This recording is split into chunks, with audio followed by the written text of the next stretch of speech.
Come here, I'm gonna eat you! I'm bigger than you, I'm higher in the food chain! It's our oil executive alert!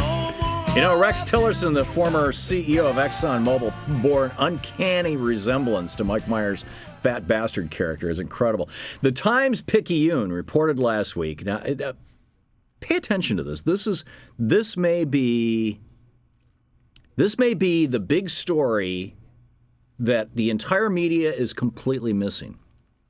Times-Picayune reported last week that an oil worker who survived the April 20th explosion at the Deepwater Horizon, the oil explosion that killed 11 people, started the disastrous oil leak in the Gulf of Mexico, that this guy who survived said that a key safety measure was not being implemented on the rig.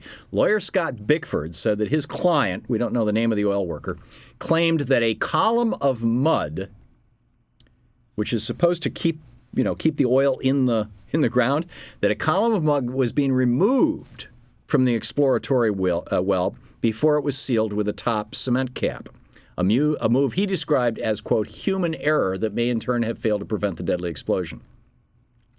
Now, in a statement from cement contractor Halliburton, they confirmed that that was basically the case, that the top cap was not installed, the mud. This column of heavy mud is one of the core defenses relied upon by drillers to prevent explosions. So apparently they cut the corners to get the job done quickly. But here's the question. Have you ever worked in a place where the big shots were coming to town from out of town? Ever worked in a big company? Or do you know anybody who ever has? Or have you ever seen a sitcom on TV where this happens? And all of a sudden, everybody has to get everything done quickly and ready for the big guys from out of town.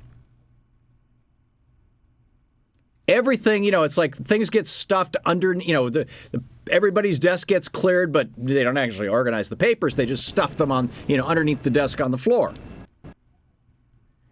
Right? Remember that there were 6 senior British Petroleum executives on the oil rig at the time of the explosion, celebrating a recent safety award that the company had gotten? Now, getting 6 senior transnational oil company executives out to an oil rig all at the same time, even if they just happen to be local executives, although we don't know, is still something that requires coordinating and planning. You got to organize the helicopter. You got to get these guys out there. You got, you got to organize the party. You've got to organize, everything.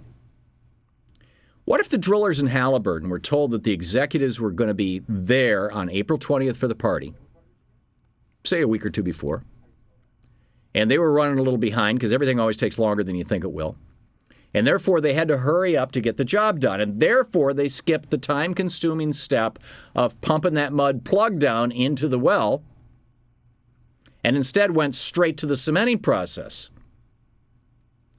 which was apparently the fatal mistake that let this giant methane bubble rush up and explode the rig because the mud plug wasn't there to hold it down.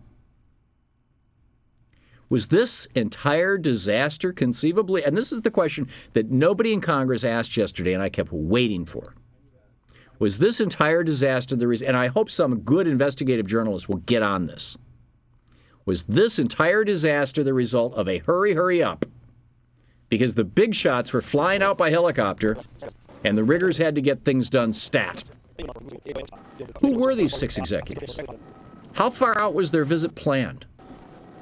Did Halliburton and Transocean cut corners because they either explicitly were told by BP or implicitly pressured by BP that executives were on their way out for a party? Hey, get ready.